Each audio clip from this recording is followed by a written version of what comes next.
De nos jours, de nombreux vieux bâtiments sont démolis. Abandonnés au profit d'édifices de style moderne répondant à des exigences de plus en plus grandes en matière de bâtiments, l'ancien cède la place au nouveau. Mais qu'en est-il lorsque l'ancien est le seul édifice communautaire ayant du charme dans une municipalité? Qu'en est-il lorsque l'ancien représente la mémoire d'une communauté? Qu'en est-il lorsque l'ancien décide d'accueillir le moderne en ses murs?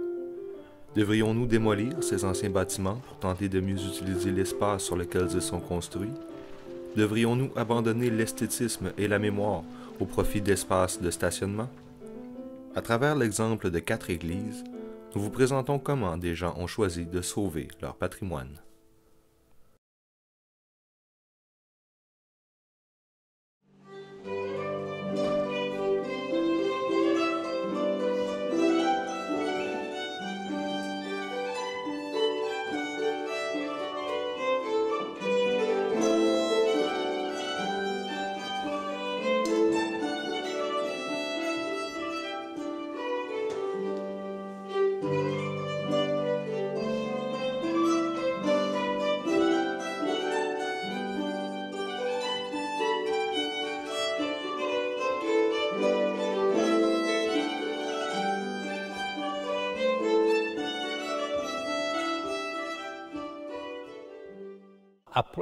Mais dans les 5 ans qu'il était fermé, j'ai parlé beaucoup avec l'évêque à cause de ma maison était dans l'action. L'évêque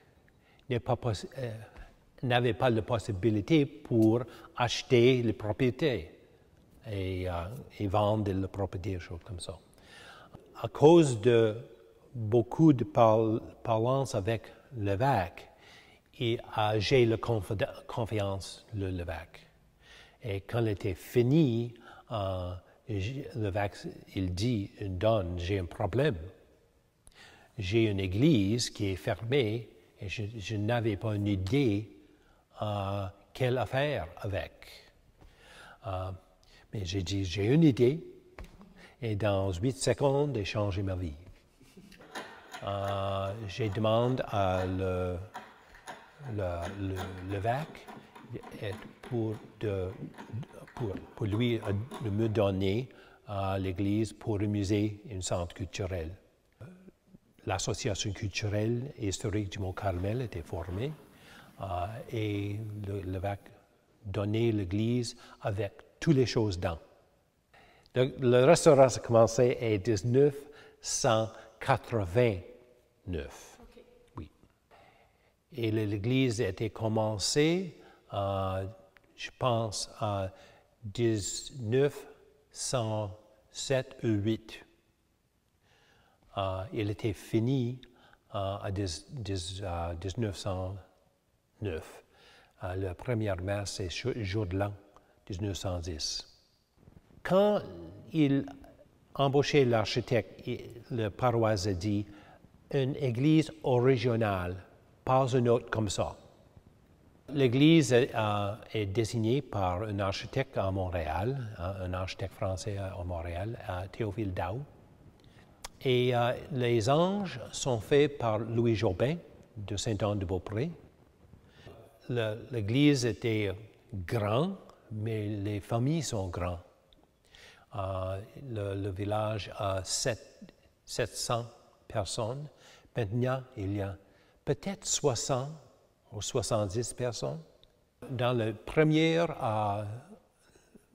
réunion de l'association, le directeur dit restaurer ça à original, tout original. La fondation, le cheminée, le système de chauffage, l'électricité, tout remplacé. Nous avons bâti une addition pour handicap et pour aussi pour la salle de bain, choses comme ça.